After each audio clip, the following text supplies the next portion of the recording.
Hey, Diego, if you can hear me, this is Chris here. Going to ask you to try to manipulate your phone again so it can adjust.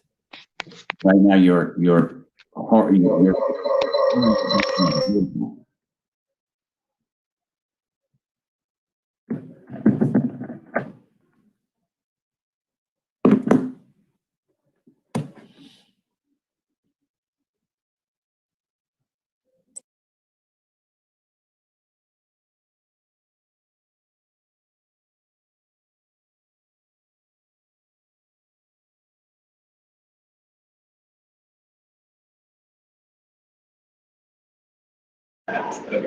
How's that visual? Better? Yes, much better. Thank you.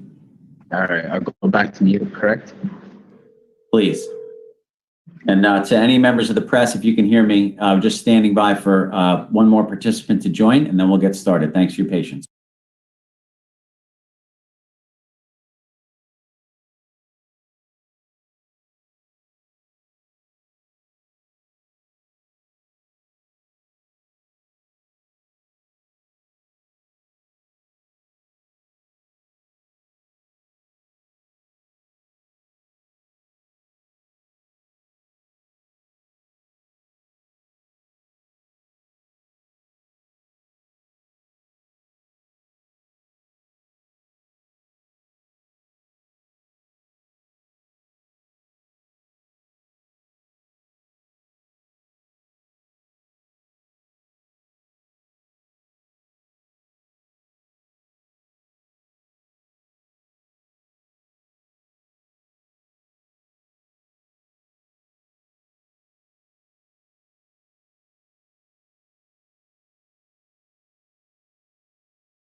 That's me. There you are.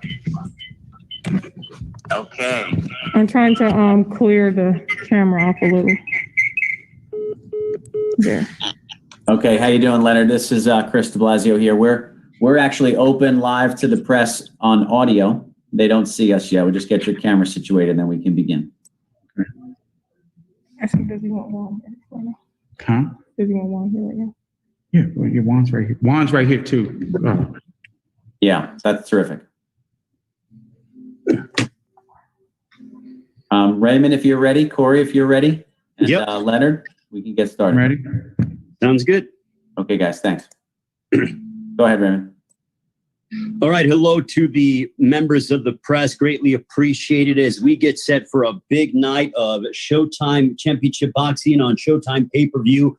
October 31st. We are so excited. 18 days away. Gervonta Davis and Leo Santa Cruz go head-to-head. Championships on the line, but we have a tremendous undercard, 4 outstanding matchups. You are going to hear from 3 of those 4 matchups, a stellar undercard from top to bottom.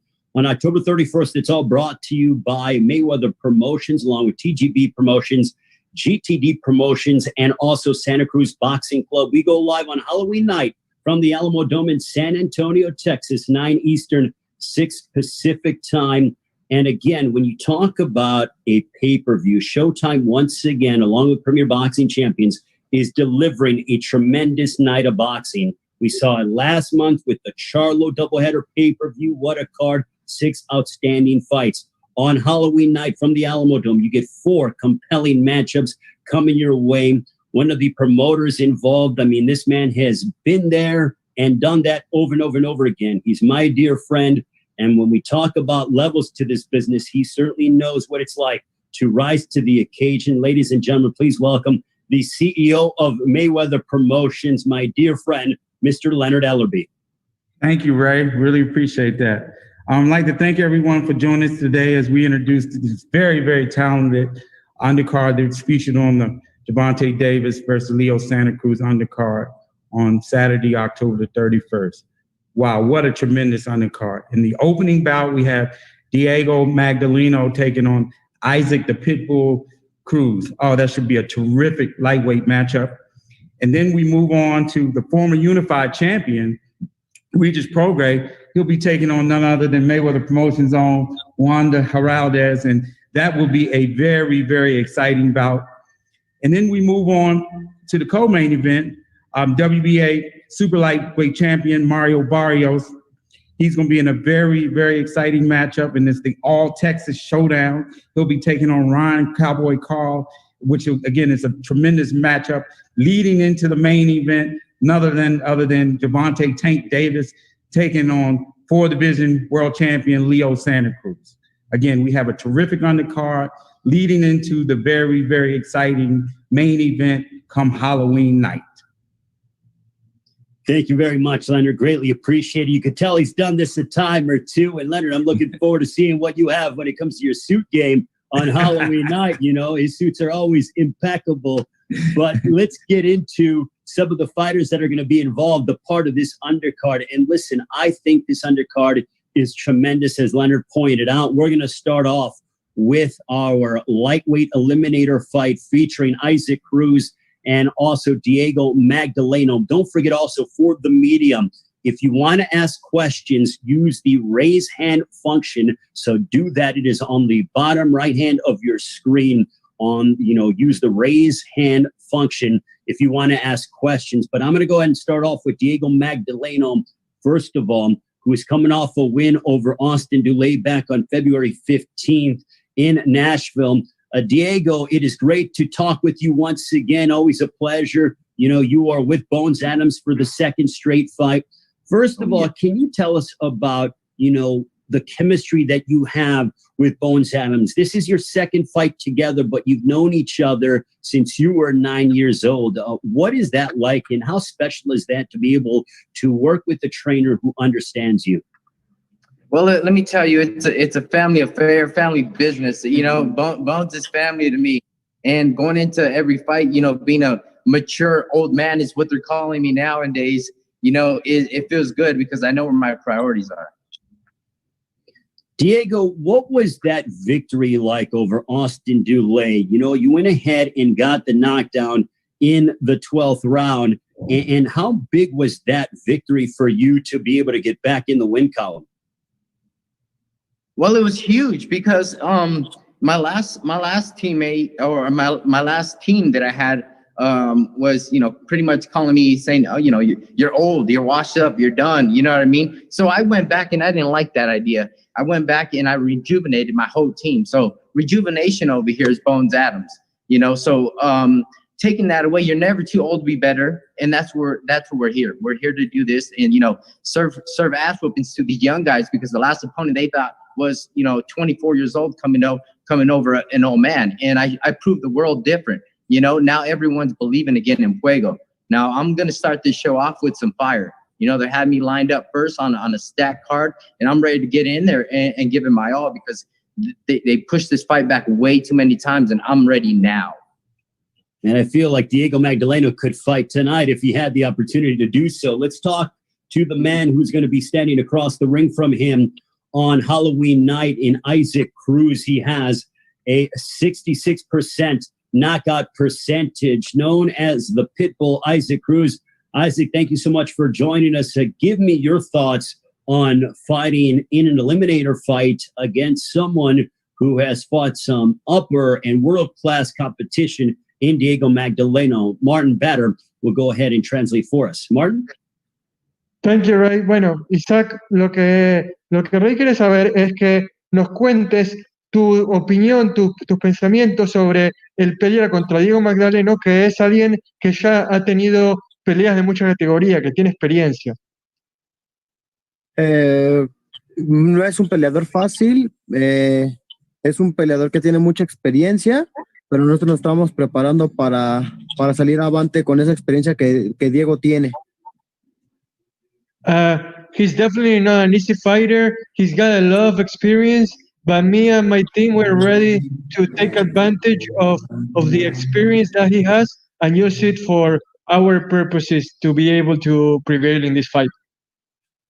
How excited is he to be fighting in front of fans at the Alamo Dome in San Antonio? These are obviously strange times with COVID-19 and fans will have to maintain social distance, but how excited is he to be fighting in front of a live crowd at the Alamo Dome on Showtime pay-per-view? Todos sabemos que estos son momentos raros para todos, con lo del COVID-19 y todo, pero ¿qué tan emocionado, qué tan entusiasmado estás sobre poder pelear frente al público en el Alamo Dome? Que no sea solo un domo vacío y estéril, sino que va a haber gente ahí haciendo fuerza por los dos. Me llena de mucha felicidad al saber que ya va a ser la primera pelea en Estados Unidos, bueno, la primera función que va a tener público. Y bueno, eso me motiva más para dar un gran espectáculo el 31 de octubre en el Alamo Dome. The fact that this is going to be the first fight with fans in the stands in the United States, it fills me with happiness.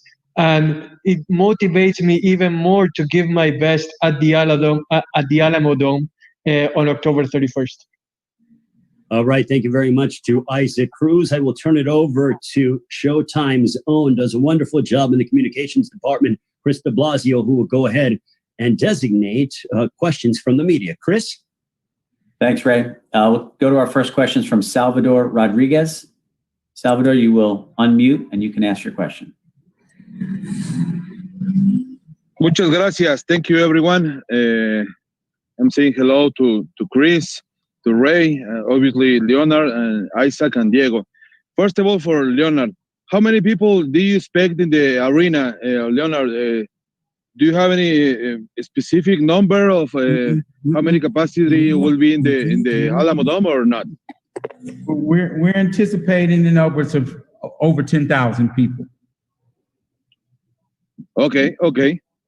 That's a great number. That's a great number for the COVID season. But I want to ask to Isaac CRUZ, and I want to ask in Spanish. Isaac, muchos te hemos visto, al menos me ha tocado verte en la Arena Coliseo, en muchos lugares de México, y de verdad que es un orgullo verte en una cartelera tan grande como es esta de Yerbonta y de Leo Santa Cruz.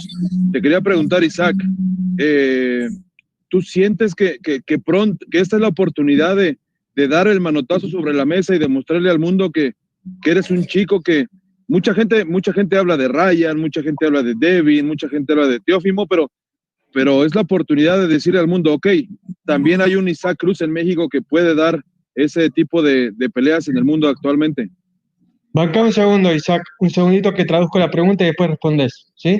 The question that Salvador was asking was the fact that, first of all, he's so proud to be able to see Isaac fight in a card that includes Gervonta Davis and Leo Santa Cruz. He's absolutely amazed and proud about that. And Salvador wants to know, does Isaac think that this is his time to show that he is legit, his time to shine under such a spotlight? I'll let Isaac answer now. Todo tuyo. Sí, como tú me lo comentas, me has visto pelear y bueno, yo aquí al público mexicano ya le demostré que de lo que estamos hechos. Ahora voy a ir a conquistar a Estados Unidos, a demostrar el estilo que tengo. Y como tú lo comentas, también esta es una gran oportunidad para levantar la mano y decir que hay un mexicano que también puede estar dentro de los primeros planos, como tú mencionaste a Ryan García, Teófimo, a Lomachenko. Well, first of all, I have shown Mexican fans what I'm all about. And now I'm heading over to the United States to show American fans what Isaac CRUZ is capable of.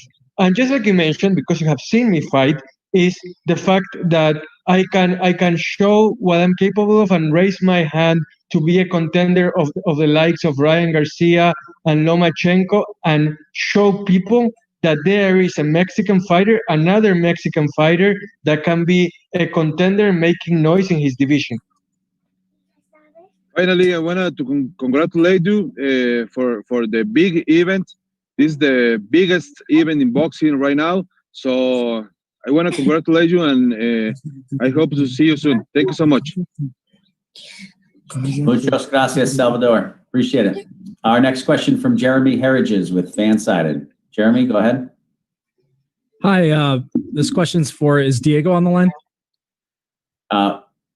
We lost him momentarily. We have Got a you. call into him to get him back. If you have something for Isaac. I can give something to Isaac. Yeah. So Isaac, my question for you is, looking at Diego Magdaleno and his experience, is he a fighter that, you know, he talked about age and the fact that he's older and doesn't get enough respect. Do you still see him as a threatening opponent, or do you feel like his best years are behind him? Bueno, Isaac, de vuelta sobre la experiencia de Diego, pero con un giro. ¿Crees que la experiencia de Diego lo hace un rival formidable, o crees que al ser de edad más avanzada que vos, eso hace que sus mejores años estén detrás de él? Puede ser que su experiencia lo pueda sacar a flote, pero nosotros nos estamos preparando para toda la experiencia que él tiene. Well, his experience may let him hang on and stay afloat, but we are more than prepared to counter that and use that experience against him as well. Second question for Isaac. Your power obviously is showing through in your fights. You have a KO percentage in the 60 percentile. He's not known as a power puncher. Do you think your power is going to be the difference in this fight? Sos un noqueador del más del 60% en tus peleas, mientras que Diego no se caracteriza tanto por su poder. ¿Crees que tu poder va a marcar la diferencia en esta pelea? Bueno, vamos a trabajar una buena pelea, pero creo que conforme vayan pasando los rounds se va a ir dando cuenta el público del poder que hay en mis puños. It's gonna be a great fight from the start, but as the rounds go on and the fight progresses, the fans are gonna realize the kind of power that I have and the things that I'm capable of. Thank you, Isaac, and best of luck. Gracias y mucha suerte.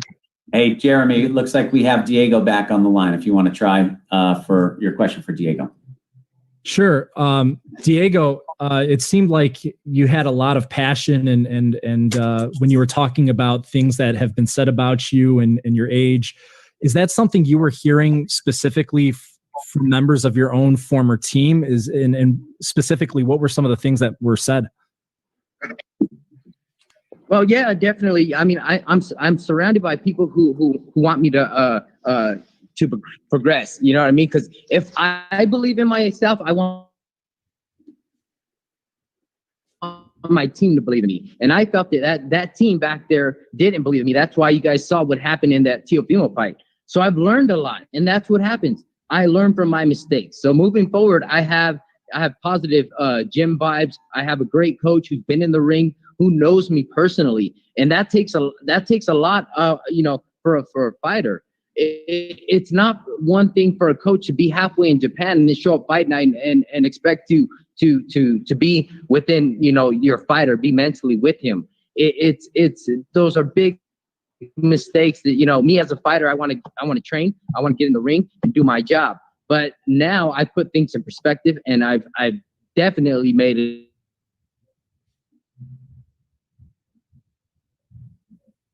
A huge change that you guys saw with a very durable, vicious knockout power. You know what I mean? And look what I did to him. Numbers and you know, whatever strategies can go about whatever they want. But at the end of the day, when we get in the ring, it's up to me to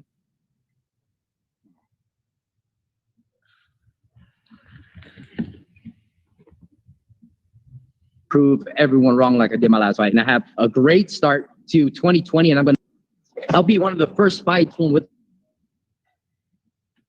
the crowd and back on it again with the crowd. So I think that favors me. You know, I fight off you know, other people's energy, and you guys see what happens there. Thank you, Diego, and best of luck. Okay, Jeremy, thanks. Diego, we could feel the energy come through. We appreciate it. Isaac, Thank you. appreciate your time as well. Ray, back to you. That's what I like to hear.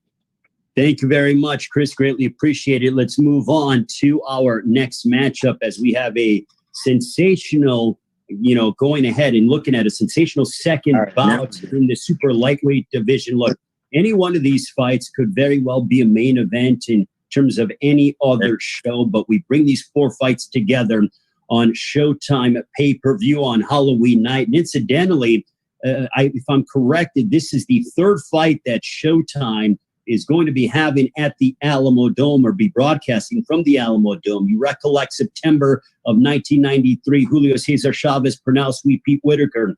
Then years later, over 20 years later, Canelo Alvarez, Austin Trout. Now we have Gervonta Davis and Leo Santa Cruz. But let's look at that super lightweight matchup between Regis Rougarou Prograis, the former super lightweight champion of the world, and Juan Heraldez, as we are joined alongside by the undefeated fighting out of the Mayweather promotion stable, Juan Heraldez, joining us from Las Vegas. Juan, how are you?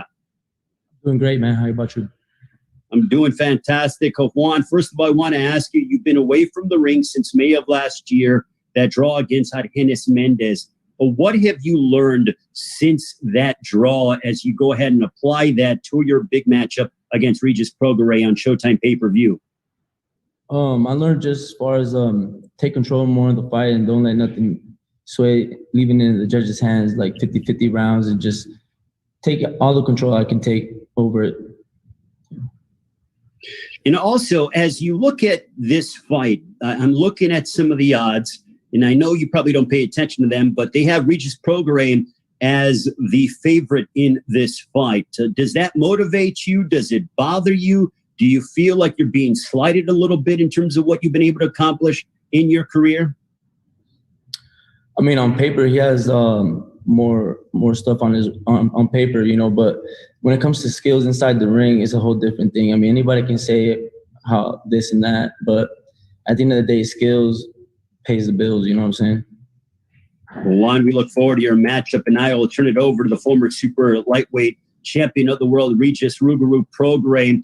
Regis, when I saw that you were a free agent and that you were out there, and Leonard, the one thing is I love seeing great fighters compete, but I got excited when Regis Prograis was a free agent, and I was like, man, oh man, I'd love for him to be fighting here at 140 on the PBC side. Well, ask and you shall receive. So lo and behold, Regis Prograis now fighting on the PBC banner against your man, Juan Heraldez. But Regis, for you, making your PBC debut, how excited are you to be able to introduce yourself to a new group of fans?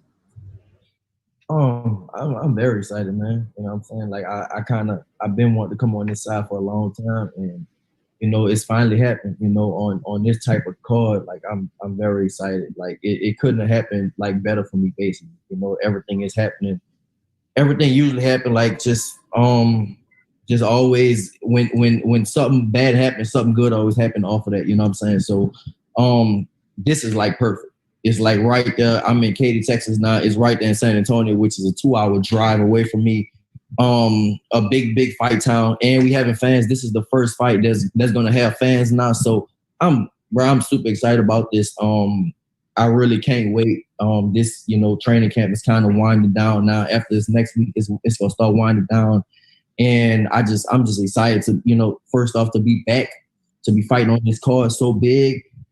And just to get back in the ring, and I my main thing is I always felt like I still feel like I'm the best in the world at 140. That's just how I feel. Like the whole Josh Taylor thing. I went over there, fought in front of over 20,000 people. I still feel like I won the fight, but I definitely won't say they robbed me, because that's not what happened. But I still feel like I won the fight. But anyways, I feel like I'm the best, and I just got to keep proving it. That's all. So this is like another step for me. So what do you need to do on Halloween night to once again prove to the world that you are the best at 140? I got to be outstanding. I got to be the Rougarou. I got to be outstanding. I got to have an outstanding performance, no matter if I go out there and try to stop him, or if I go out there and just have a good, like basically like a good boxing lesson. I just have to be outstanding. And I know he's gonna come to fight also, but I just got to be outstanding. That's the main thing, is just to be outstanding. And that's it. All right, I will turn it over to Chris de Blasio, who has questions from the media. Okay, Ray, thanks. We'll start with Jeremy Harriges, fansided.com. Go ahead. Hey, Regis, how are you doing? I'm a little tired. I got to go train again in a few minutes, but I hear you. I sacrificed to get on this call right now, but I'm out. As far as on paper, you know, you're coming off of a loss, but based on your performance, do you really feel like you're coming off of a loss coming into this fight? No, just like I said, you know, I felt like I won. I'm not gonna lie, you know, I fought in a whole different country in front of 20,000 people. When I was over there, it literally, you know, it's y'all know about like big crowds and stuff like that. It was 20,000 people. Everybody was against me. You know what I'm saying? So I came over there and I don't feel like I lost the fight. You know, it was close. I won't say I got robbed, of course not, but I still don't feel like I lost the fight, you know. So no, I feel like I said, I feel like I still, you know, I won. When you see a lot of the talk about Taylor, Ramirez, that sort of thing, and you're not hearing your name mentioned, is that serving as a motivator for you? And how much does it irritate you that your name isn't being brought in more? Yeah, it pissed me off a lot. You know, I was number one at 140 for a long time. I used to open the ring mag. I got a subscription to the ring magazine. I used to open it every time, and my name was the number one at 140. And you know, I miss those days basically. You know, so I feel like I have to get it back. You know, I always prided myself in being number one, and I got to get back to that again. That's all. One question for Juan. You know, talking about the odds being against you, I'm curious, how much did you study Regis's fight with Taylor, and what did you think about that? Have you watched it? Have you prepped for it? I've only watched a couple rounds. I mean, he's fighting a southpaw. I'm a right-hander, so I don't fight like that, dude. Got you. Thank you, gentlemen, and best of luck to you both. All right, thanks, Jeremy. Let's go our next question from Andres Gomez. Andres, unmute, and you can go ahead. Good afternoon, gentlemen. I have a question for each of our combatants. I'll start with Regis Prograis. Champ, so I mean, this you get the big stages. Your first fight since signing with PBC. You're already on pay-per-view. What kind of opportunities are you looking to land, you know, with this new venture of yours? I mean, you know, I talked to the man of the man the other day, you know, and it's just like, you know, I gotta, of course, first thing is I gotta take care of business. I can't look in the future. You know what I'm saying? It's always, you always want to look in the future and stuff like that, but I can't really look in the future right now. I gotta handle my business first. You know I got a tough opponent coming up, so I gotta do what I gotta do. And then after that, you know, try to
Hey, how you doing, Regis? How you feeling, brother? I'm a little tired. I told him I'm a little tired right now, bro. I've been training my ass off. I gotta go train again as soon as I get off this call. So that's how it's going. That's it. How alligators looking? Man. All right, Xavier, let's just get to your question. I got you, Chris. So quick question for Regis. You have this opponent right now. You've come off a tough loss with Josh Taylor, and you have Marios Barrios fighting with the WBA title. With this, if you're successful with this win against your opponent right now, is your focus on going after Barrios, or is your focus to just continue to just catch wins and continue to be the undisputed super lightweight champion? That's a good question, bro. It depends. It depends on what they offer me. You know what I'm saying? First off, I do got a tough fighting for me. You know what I'm saying? So I'm focused on this dude on the screen right here. I'm focused on watching. To be honest, I'm not really worried about too much. It's a lot of things on the table for me. I know that after this, but I got to get past this first. You know what I'm saying? That's the main thing I got to do past this. But, since you asked the question, I don't know. Maybe the Barrios fight. I do want to be a world. I yearn to be a world champion again at 140. I definitely want to be a world champion again at 140 before I move up to 147. That is a plan. So I definitely want to do that. But I don't know, man. Like the boxing, the landscape in boxing changes so much. It's just like it's kind of hard to predict. I do want to be a champion again at 140 first before I move up. But the boxing landscape changes so much. You just never know what's gonna happen. So. I don't know, bro. Whatever they offer me, I guess that's what I'm gonna do. But I want to be a champion again at 140. All right. Thanks, Chris. Yeah, thanks, Xavier. Okay, let's go to our next question. Julianus.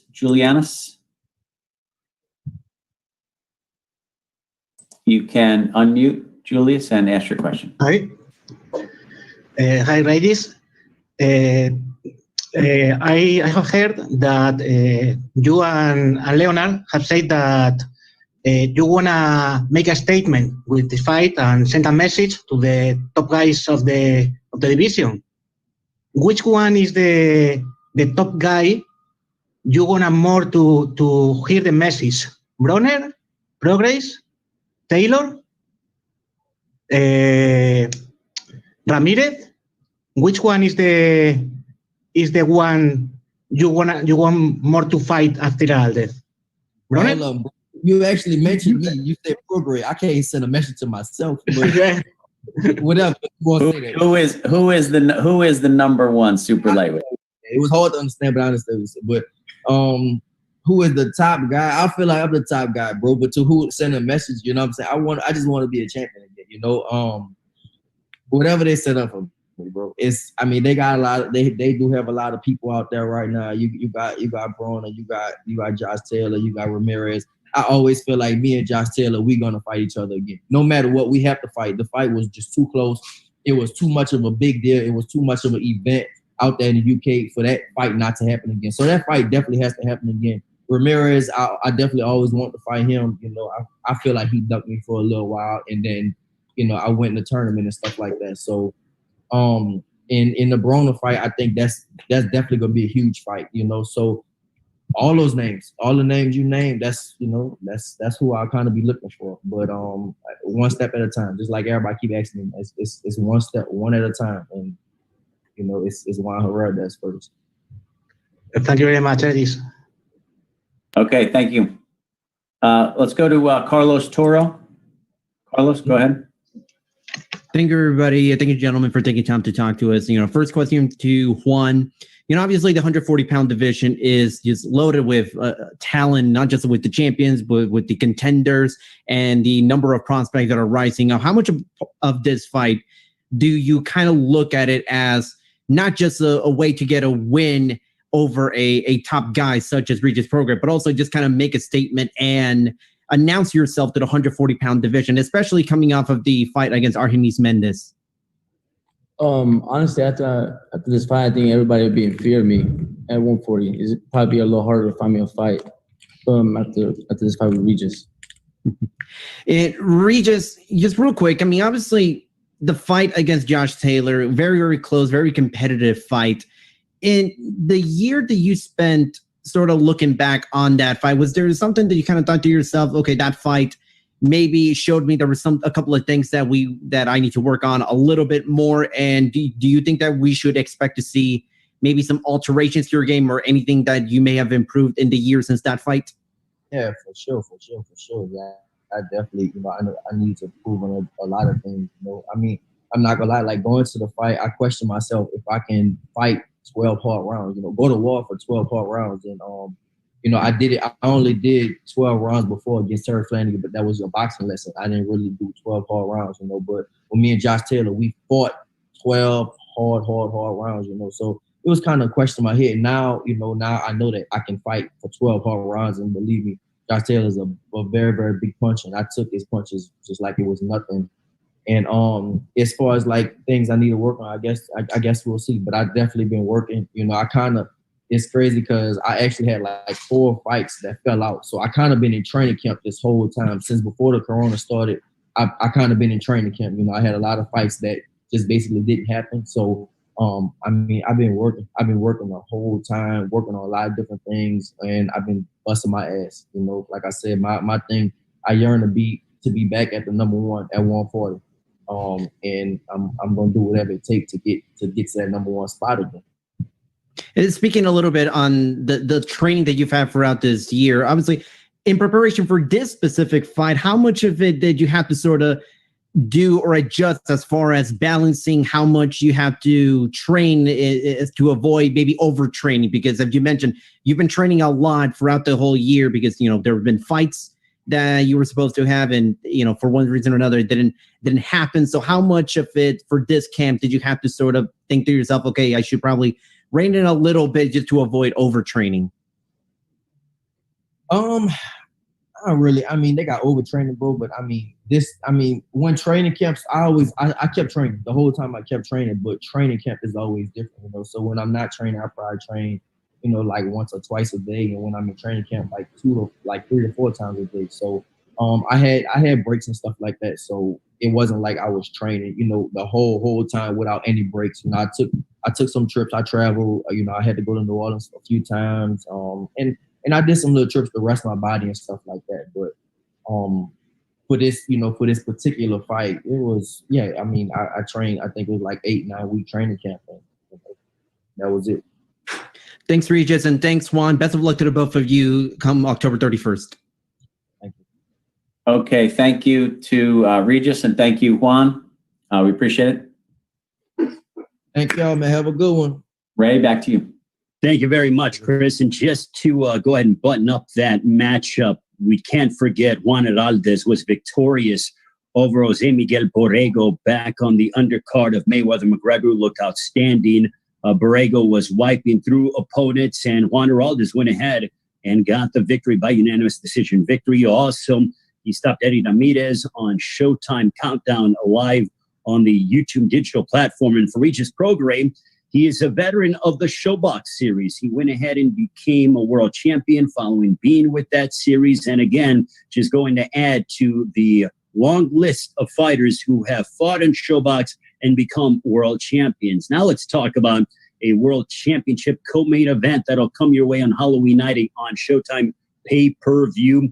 Do not miss it. It's all being brought to you by Mayweather Promotions, TGB Promotions, GTD Promotions, and Santa Cruz Boxing Club. Order it live on Showtime pay-per-view on Halloween night, 9 Eastern, 6 Pacific time. Let's go ahead and get ready for our co-main event of the evening as we go ahead and get set between Mario Barrios as he will square off against Ryan Cowboy Carl. That is the co-main event as we want to talk with the challenger from Milano, Texas, right outside of Houston, Ryan Cowboy Carl, who joins us. Ryan, how are you, my friend?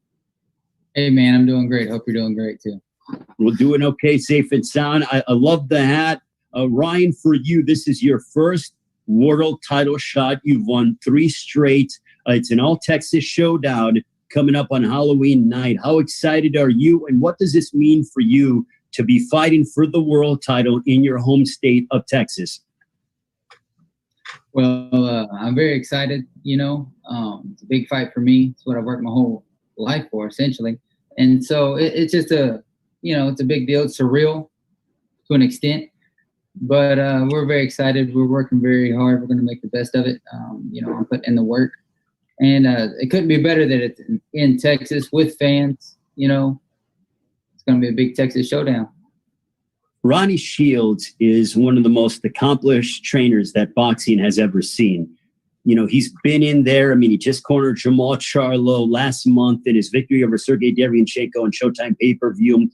But as you get ready for your first world title opportunity, what has Ronnie told you? What guidance has he given you? And also, how much have you evolved as a fighter? I've definitely evolved as a fighter. I'm training harder than I have ever before. Ronnie's told me a lot. He's talked to me all the time, staying calm, getting ready for the moment, for the situation, everything that entails to being in a world title fight, handling business, just staying focused and remembering that we're here for business and nothing else. This is all, this is no pleasure. It's all work, no play. And so it's just keeping me focused on those things and getting me in the best shape of my life.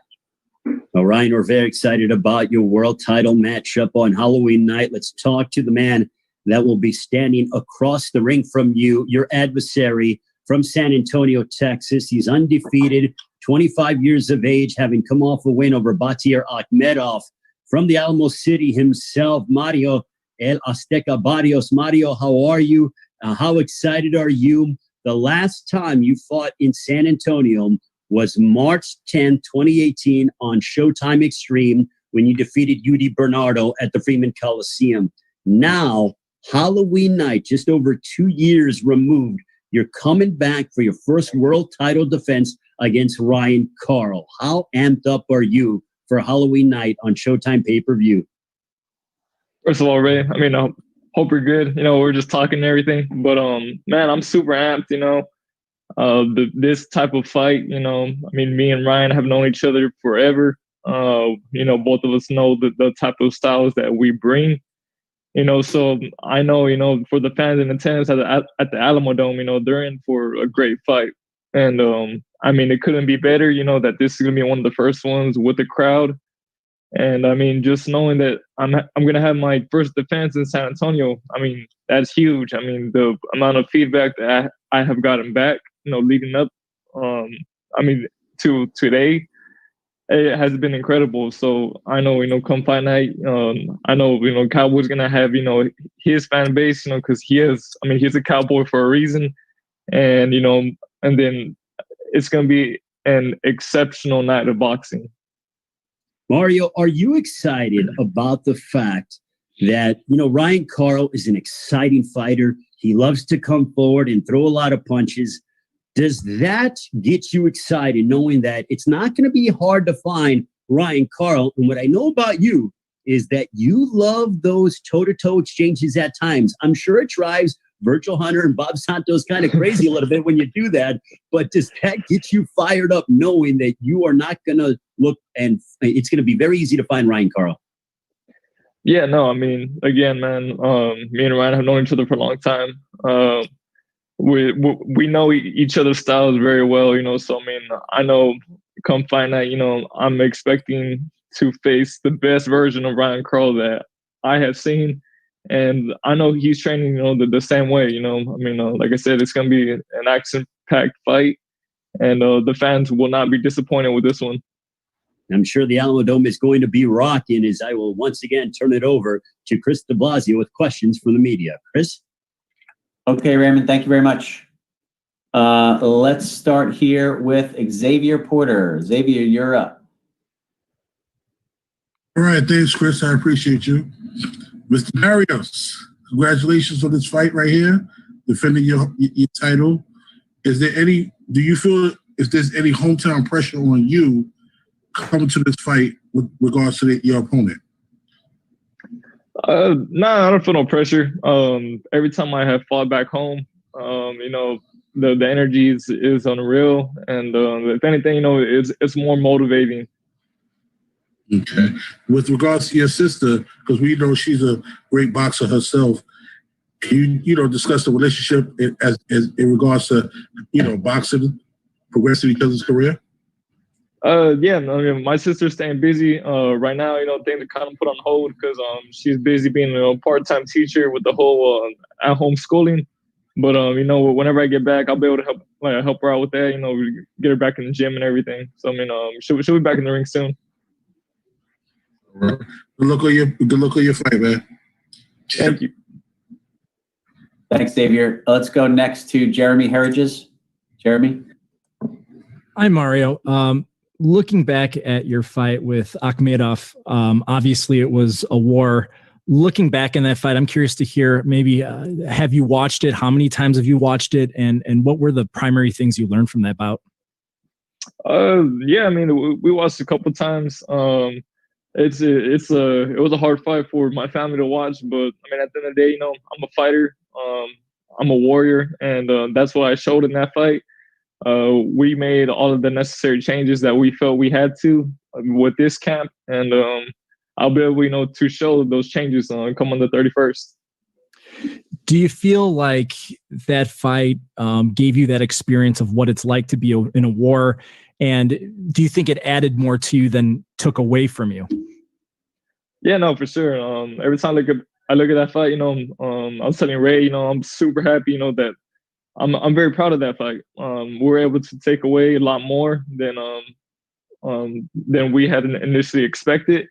And every big fighter that there is, has had close fights like that. So I mean, it was a great learning experience, and I mean, we're gonna keep growing fight by fight. Question for Ryan. I know that Mario has talked to the media before about that you guys have been friends.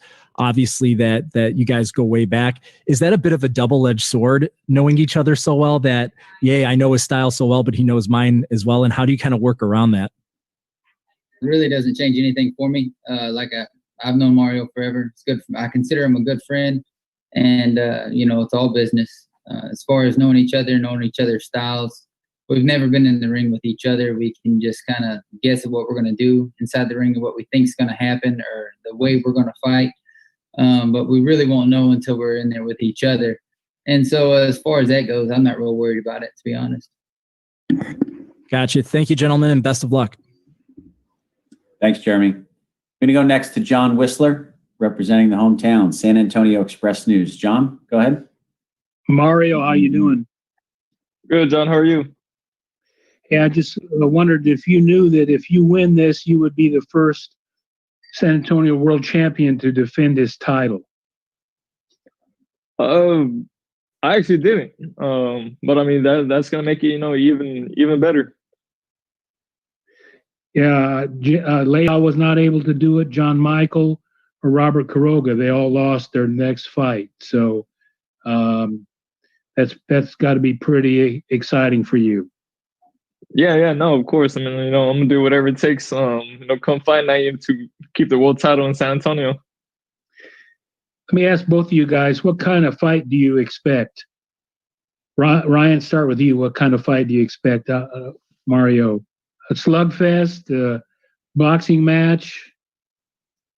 I expect it to be a fan-friendly fight, a true Texas fight. Really, as far as everything else goes, I couldn't tell you because I don't know how it's going to work out. Things change in the ring. People make adjustments. I expect us both to come to win at all costs and make a very, very fan-friendly fight. Mario? I completely agree with Ryan, man. I know, the route that he has had throughout his career. I know, he's taken this opportunity and, he's coming 110%. And, I mean, like I said, I intend on keeping the world title in San Antonio. So it's going to be very, very action packed. How well do you guys really know each other? You say you know each other. Probably appeared at some amateur tournaments in the past. But, did you ever hang out? Or did you? What's the extent of your relationship?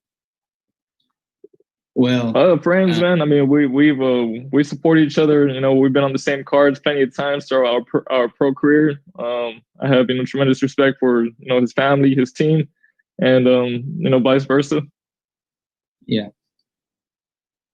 yeah, we have a lot of respect for each other's family and each other's team, and none of that's going to change. I don't see any change in that. I knew Mario from the amateurs through the pros. Consider him a friend. I don't live in San Antonio, so there ain't no hanging out. But everything else, we're just good, friendly fighters and get along.